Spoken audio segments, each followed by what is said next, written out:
राधे राधे दोस्तों। आज की कहानी है मूर्ख नौकर और चौधरी का हुक्का। भीमपुर नामक गांव जाटों का गांव था, जहां पर बड़े अमीर अमीर चौधरी रहते थे और उनकी वहां तूती बोलती थी। उसी गांव में एक विधवा औरत अपने बेटे के साथ रहती थी तो वह भी जाट, पर उसके पास इतना जमीन जायदाद नहीं था, क्योंकि कुछ साल पहले ही उसके पति की एक लंबी बीमारी के चलते मृत्यु हो गई थी। बीमारी में सब कुछ बिक गया था, पर फिर भी अपने पति को ना बचा पाई। अब उसका बेटा भीम ही उसका एकमात्र सहारा रह गया था, लेकिन वह भी मंद बुद्धि था। गांव के लोग उसकी मंद बुद्धि और बेवकूफी के कारण उसे भोंदू बुलाते, लेकिन भीम को उससे कोई फर्क ना पड़ता। वह अपनी मस्ती में सारे दिन अपने दोस्तों के साथ गांव भर में घूमता रहता। कभी कंचों से खेलता तो कभी किसी की भैंस या बैल मिल जाए तो उस पर बैठकर पूरे गांव का चक्कर लगा देता। सारे गांव के लोग उसकी शरारतों से बड़े परेशान हो गए थे। उसे लोग समझाते डांटते, पर फिर भी उसकी समझ में कुछ न आता। लोग उसकी माँ से बड़ी शिकायत करते। माँ भी अब परेशान हो गई थी। उसे कहती कि तुझे कोई फर्क ही ना पड़ता कि कुछ समय पहले तेरे पिता का देहांत हुआ है और अब तू ही अपनी माँ का इकलौता सहारा है। तुझे घर खर्च के लिए कुछ न कुछ काम करना चाहिए। उसकी माँ दूसरे के खेतों में काम करके अपना और बेटे का पेट पालती। कई बार वह भीम से कह चुकी थी कि भीम, अब तू बड़ा हो गया है, जा और जाकर चौधरी के यहाँ कुछ काम कर ले। तेरे पिता भी चौधरी के खेतों में मजदूरी किया करते थे, तू भी जाकर उनसे कोई काम मांग ले। पर भीम के कान पर तो जू भी न रेंगती। वो कहते हैं ना, मस्त राम मस्ती में, आग लगे बस्ती में। भीम को तो बस पेट भर खाना मिल जाता, सो उसकी चिंता खत्म हो जाती।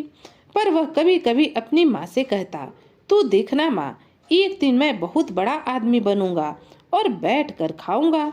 उसकी माँ कहती, रे भीम, जो लोग हाथ पैर चलाकर कमाते हैं वह भी आराम से बैठकर नहीं खाते, तो बिना हाथ पैर चलाए ही बैठकर खा लेगा। ऐसे सेक चिल्ली वाले सपने देखा मत कर, कुछ काम धंधा कर ले। गाँव वाली तेरी शरारतों का तो शिकायत करते रहते हैं और बेवकूफियों का भी मजाक उड़ाते हैं, पर तुझे तो कोई फर्क ही न पड़ता। कल तू मेरे साथ चौधरी साहब के यहाँ चलेगा और तेरे पिता भी उनके यहाँ पर मजदूरी किया करते थे, तू भी उनके यहाँ पर कोई काम करेगा। पूरे गांव में तुझे कोई काम नहीं देगा चौधरी साहब के अलावा, सो कल तड़के मेरे साथ चल। अब भीम ने हामी भर ली और अगले दिन सवेरे तड़के दोनों माँ बेटे चौधरी साहब के पास पहुँच गए। माँ ने विनती करते हुए कहा, चौधरी साहब, हमारी कई पीढ़ियां आपके यहाँ काम करती चली गई। इसके पिता भी आपके खेतों में काम करते थे। यह अब मेरा बेटा है, थोड़ा सा बेवकूफ़ है, ना समझ है। आप इसे काम पर रख लीजिए तो हमारी रोजी रोटी चलती रहेगी। क्या करूं चौधरी साहब, अकेली विधवा औरत हूँ, गुजारा चलाना मुश्किल हो रहा है और आप मेरे बेटे को काम पर रख लीजिए, आपकी अति कृपा होगी। अगर आप मेरे बेटे को कोई काम दें, हमारा गुजारा भी अच्छे से हो जाएगा। चौधरी साहब को भीम की माँ पर दया आ गई, क्योंकि कई पीढ़ियां उनके यहाँ काम कर चुकी थी, इसलिए चौधरी साहब को खासा लगाव था भीम के परिवार से। अब चौधरी साहब ने भीम को काम पर रख लिया और यह भी पता चल गया कि वह थोड़ा सा मंदबुद्धि है, बेवकूफ़ी वाली हरकतें तो करता रहता है। सो चौधरी साहब ने अपने नौकरों से कहा, थोड़ा इसका ध्यान ही रखना। वैसे मैं इसको अपने निजी काम के लिए रखूंगा, मेरा चुलम हुक्का भर दिया करेगा। कोई रिश्तेदार अगर आता है तो घर से चाय पानी बनवा कर ले आया करेगा। मुझे कहीं जाना होगा तो मैं इसे अपने साथ ले जाया करूँगा। थोड़ा बाहर भीतर निकलेगा तो इसकी समझ भी बढ़ेगी। इतना कहकर चौधरी ने उसे अपने काम पर तो रख लिया, मन ही मन उसको एक डर भी रहता था। पर भीम बड़ी मेहनत और लगन से चौधरी जो भी काम बताता सारे काम करता। अब तक उसे कोई भी गड़बड़ ना की थी। चौधरी साहब के यहाँ पर शाम को बैठक लगती। आस पड़ोस के जितने भी चौधरी के दोस्त थे सारे शाम को गपशप करते और कई विषयों पर चर्चा होती। सारे चौधरी बैठकर हुक्का पीते हुए गपशप करते रहते। एक दिन चौधरी साहब का नौकर कहीं चला गया था अब चौधरी साहब के सारे दोस्त बैठक पर बैठ गए थे और चर्चा चल रही थी। सो तो चौधरी साहब ने भीम को ही हुक्का ताजा कर चुलम भर लाने के लिए कह दिया। भीम ने आज से पहले हुक्का कभी देखा तक न था। हुक्का ताजा कर चुलम भरने की बात तो दूर, पर चौधरी साहब ने काम बताया है तो करना ही है। भीम ने एक बार चौधरी साहब से पूछ लिया, चौधरी साहब हुक्का कैसा भरना है? तो चौधरी साहब ने कहा, थोड़ा तेज भरना, तंबाकू थोड़ा कड़क लगाना।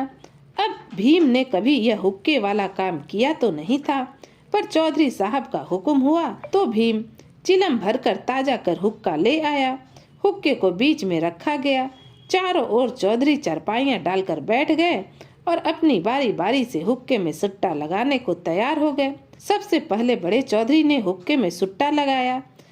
पता नहीं किस तरह से एक आग का पतंगा उनकी मूंछों पर आ गिरा और उनकी मूंछें जल गई। दूसरे चौधरी ने भी हुक्का अपनी तरफ खींचकर एक सुट्टा लगाया तो उनकी भी मूंछों में पतंगा लग गया।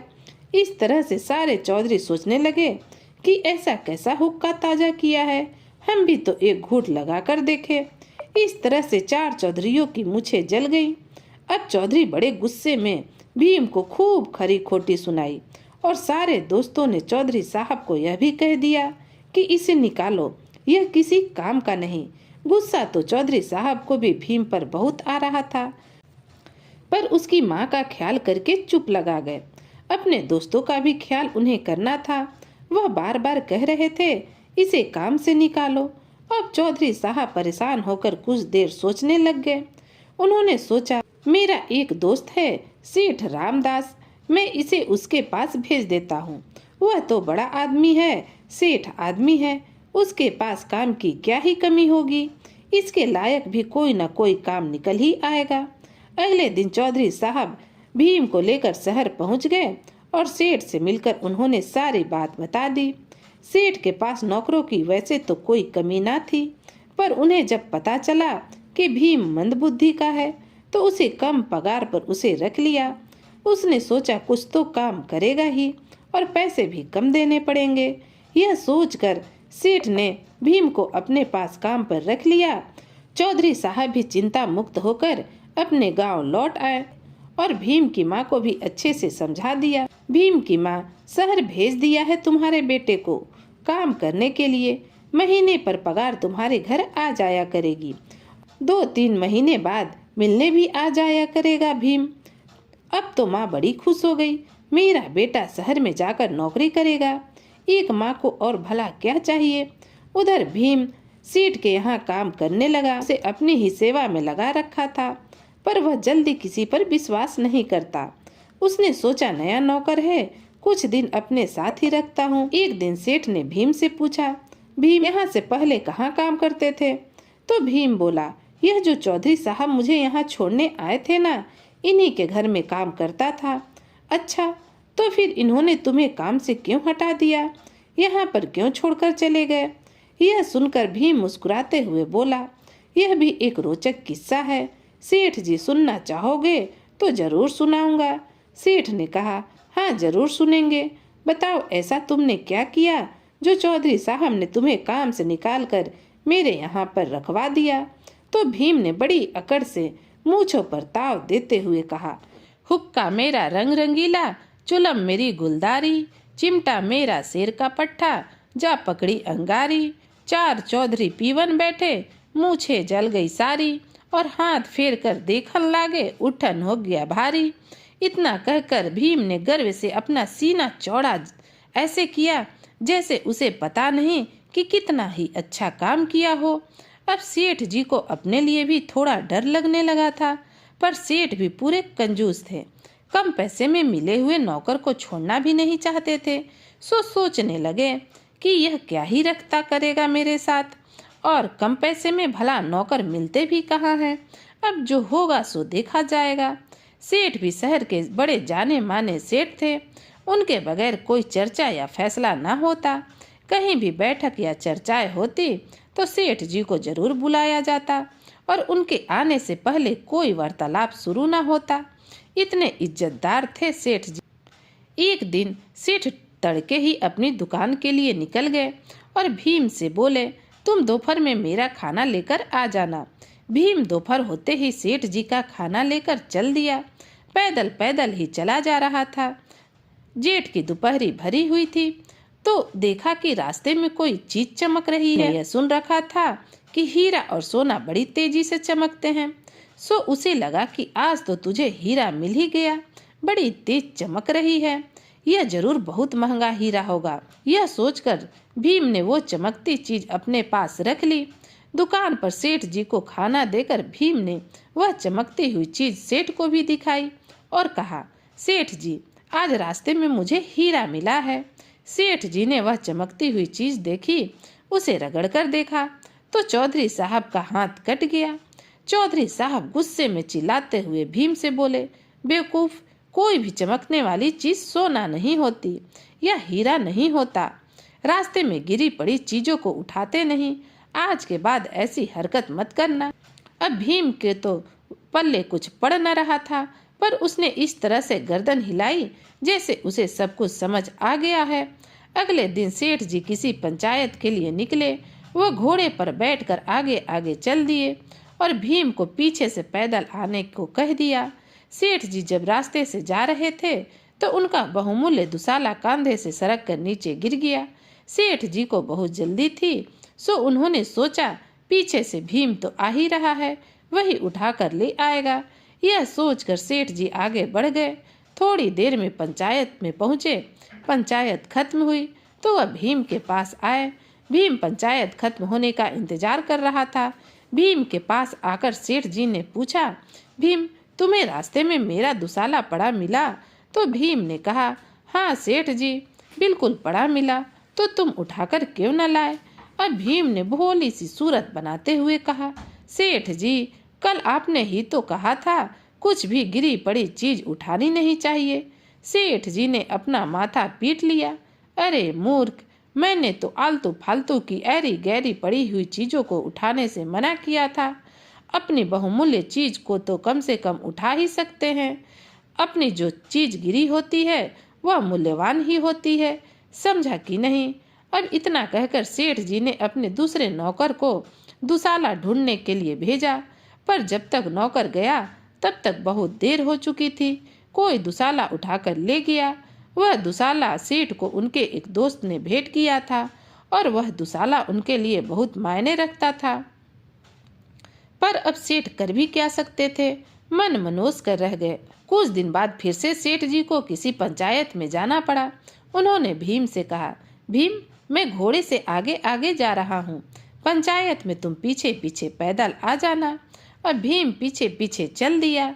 भीम ने देखा कि सेठ जी का घोड़ा लीद करते हुए जा रहा है। उसको वह पिछली बात याद आ गई कि अपनी हर चीज अमूल्य होती है। अब भीम ने सोचा, यह तो अपने घोड़े की लीद है, तो यह भी अमूल्य ही होगी।